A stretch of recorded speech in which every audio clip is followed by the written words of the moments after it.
c'est l'association des femmes arabes de la presse et de la communication qui a organisé cette rencontre avec le docteur Abderrahim Ali, qui est député égyptien, qui est en France actuellement. Ils viennent de lancer leur centre de recherche pour le Moyen-Orient, le CEMO, et il vient d'éditer un livre sur les frères musulmans, un livre très intéressant. Donc on a pensé, en tant que responsable de l'association des femmes arabes de la presse, de parler de ce livre et des méfaits des actions politiques des frères musulmans, qui se présentent comme musulmans, mais en fait ils ont un agenda politique à appliquer. Et donc on en a parlé longuement. En fait, ce qui est intéressant aussi à souligner, c'est que des sénateurs, comme le sénateur François Grosdidier, la sénatrice Joëlle Garriaud-Maylam et la sénatrice Madame Catherine Morin-Desailly ont parrainé cette rencontre, et ça montre l'importance et l'intérêt que les responsables politiques français portent à ce message que M. Abderrahim Ali voudrait passer. Pourquoi l'association des femmes arabes de la presse? Parce que justement c'est une association qui veut faire le lien entre l'Orient et l'Occident, faire connaître ce que la société arabo-musulmane, dans quelle situation elle se trouve, par quoi elle passe.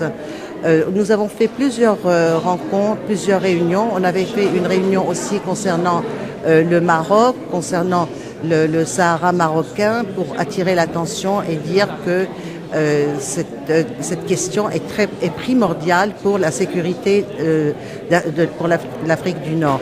Cette rencontre concernant le Sahara marocain a été faite par l'Observatoire d'études géopolitiques, que je préside aussi avec le professeur Charles Saint-Pro. Et donc, toutes les associations présentes en France qui peuvent agir pour améliorer l'image du monde arabe en France et pour améliorer les relations entre le Nord et le Sud, et notamment le bassin méditerranéen, je trouve que c'est important d'agir et d'être présent et de donner un certain éveil pour justement faire avancer les choses dans le bon sens. دكتور عبد الرحيم علي نائب في البرلمان المصري وباحث في شؤون الحركات الإسلامية ومدير مركز دراسات الشرق الأوسط في باريس.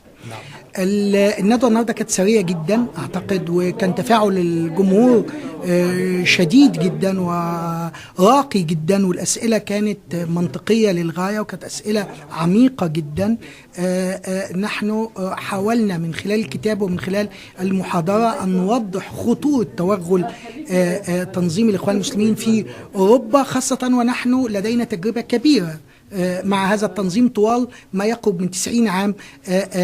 النهاردة منذ أن بدأ كفكرة في سنة 1928 5 أفراد في عهد المرشد الأول والمؤسس حسن البنا، وحتى وصولهم إلى السلطة عن طريق محمد مرسي العياط، وحتى الآن وهم يواجهون المجتمع المصري في سيناء وفي كل مكان، ويدعمون من يواجهونهم بالإرهاب. نحن نخشى على هذه المجتمعات من توغل هؤلاء هذه الجماعات، لأنها تحاول أن تقوض أعمدة المجتمع المدني، الموقع الذي وصلت إليه المرأة، قضية الموقف من غير المسلمين، قضية الحداثة، الديمقراطية، التداول السلمي للسلطة، حرية الرأي والتعبير، الفن، المزيكا، الرسم، كل هذه الأشياء هم يريدون تقويض هذه المجتمعات بتمويل قطري وتمويل تركي وبمحاولة رشوة والتعاون مع سياسيين غربيين بشكل عام، ومحاولة اختراق هذه المجتمعات. أنت لديك 250 جمعية ومنظمة داخل فرنسا فقط تشكل اتحاد المنظمات الإسلامية في فرنسا، هناك 500 منظمة على مستوى أوروبا، هناك تمويل ضخم يأتي من قطر ويأتي من تركيا. هذه التمويلات هدفها واحد، وهو وصول هؤلاء إلى الهدف النهائي، وهو تكوين الدولة الإسلامية. كيف يكونون دولة إسلامية؟ الغرب إن لم يكن بتقويض هذا المجتمع وتقويض بنيانه الحضاري لصالح ما يعتقدون هم أنه دولة إسلام. Morane Saï, président de la commission culture, éducation, communication du Sénat, président du groupe d'amitié France-Égypte. Il m'a paru important de venir rejoindre la conférence ce soir, tout simplement pour accueillir Monsieur Radi, qui est un collègue député du Parlement égyptien. Je préside en effet ce groupe interparlementaire d'amitié France-Égypte au Sénat et depuis quelques années, depuis en réalité l'élection de Monsieur Sisi et du nouveau Parlement égyptien, les relations bilatérales entre d'abord nos deux pays ont repris et les relations entre le Sénat et l'Assemblée nationale avec le Parlement égyptien. Tout ça vise à ce que nous rapprochions nos peuples dans une meilleure compréhension du monde contemporain. Ce monde contemporain est traversé de tensions, de menaces et de défis, notamment celui malheureusement du terrorisme et de toutes les misères qu'il engendre. Mais ce terrorisme naît aussi d'un obscurantisme que je pense Monsieur Radi va développer en exposant quel a été l'objectif de son livre. Vous le voyez ici au Sénat, nous efforçons de tisser toujours plus de liens avec nos collègues. C'est important, c'est ainsi qu'on construit aussi la paix, c'est ainsi que l'on peut relever ensemble des défis que sont par exemple les défis de l'éducation, de la lutte contre la radicalisation de nos jeunes dans un monde où ils peuvent être vite entraînés sur des chemins qui ne sont pas les bons chemins. Je crois qu'on est tous là un petit peu pour ça, pour discuter de ces questions. Voilà tout simplement. Donc je suis là pour soutenir aussi l'association des femmes arabes et de la presse. Madame Zeina El-Tibi fait un travail remarquable. Nous avions organisé il y a quelques mois de cela ici au Sénat un colloque sur les femmes élues de la Méditerranée. C'était un moment aussi très important qui a visé à qu'on puisse se rapprocher et comprendre ensemble notre monde. Cette réunion organisée par l'Association des femmes de la presse arabe, présidée par Dr Zeina El-Tibi, a permis d'entendre M. Abdelrahim Ali, qui est l'auteur d'un livre sur les frères musulmans. Il était député égyptien et je pense que ce sujet est d'une grande actualité compte tenu de l'horrible attentat qui a eu lieu dans le Sinaï récemment et puis de tout ce qui se passe dans le monde arabo-musulman. Mais ce qu'il importe de souligner, ce que nous avons dit, c'est qu'il ne faut pas confondre l'islam avec les charlatans, les extrémistes, les terroristes qui dénaturent l'islam, qui l'ont pris en otage. Leur combat n'est pas un combat religieux, leur combat est un combat révolutionnaire qui vise à instaurer un ordre politique. C'est le même cas pour l'Iran avec la République islamique d'Iran qui est une caricature d'islam et c'est le même cas pour Daesh, c'est le même cas pour les frères musulmans. Et donc je pense qu'il est très important de soutenir toutes les initiatives des musulmans modérés qui veulent présenter un autre visage de l'islam, qui est le bon visage, qui est le vrai visage. C'est ce que fait M. Abdelrahim Ali, c'est ce que fait Al-Azhar dans un certain nombre de domaines. Je pense qu'aussi il faudrait citer ce que fait le roi du Maroc, qui, en tant que commandeur des croyants, est le leader de toute la communauté musulmane malékite, aussi bien au Maghreb qu'en Afrique noire.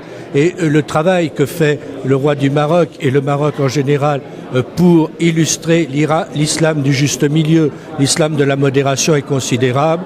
Il faut souligner par exemple l'Institut de formation des imams qui accueille des centaines de musulmans africains. Il faut citer l'Institut, la Fondation des oulémas africains. Et puis toute cette action en profondeur du roi qui, en sa qualité de commandeur des croyants et de descendant du prophète, a une vraie légitimité qui ne laisse pas de place aux charlatans et aux extrémistes.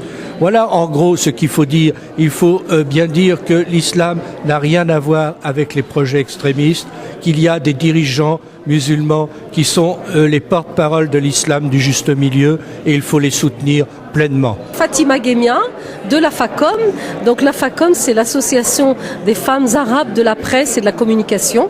Et nous avons donc organisé cette rencontre autour du député égyptien Monsieur Abdelrahim Ali. Il est député, mais il est aussi journaliste, écrivain et chercheur. Il a beaucoup travaillé sur les frères musulmans. Et aujourd'hui, cette rencontre avait lieu autour de son livre l'état des frères musulmans et leur expansion en Europe. Ce livre a été donc... C'était une rencontre autour de ce livre. C'est une rencontre qui a été évidemment parrainée par 2 sénateurs. Nous sommes au Sénat, un lieu de la République, un lieu extraordinaire de liberté, de rencontres, de discussions où on peut justement débattre de ce qui fait... de ce qui touche notre société, l'actualité. Il se trouve que l'actualité dramatique actuellement en Égypte a pu être discutée et évoquée pendant cette rencontre. Voilà. Cette réunion d'information et de dialogue ici au Sénat sur l'islamisme, c'est-à-dire l'islam politique, le dévoiement politique de l'islam à la fois des fins totalitaires et théocratiques, en rupture à la fois avec l'évolution au cours de ce demi-siècle du monde arabe, mais surtout la construction des démocraties européennes au cours de ces 2 derniers siècles. C'est un défi qui nous est lancé de part et d'autre de la Méditerranée, qui touche également beaucoup de nos compatriotes français de confession musulmane. Et il s'agit pour nous d'éclairer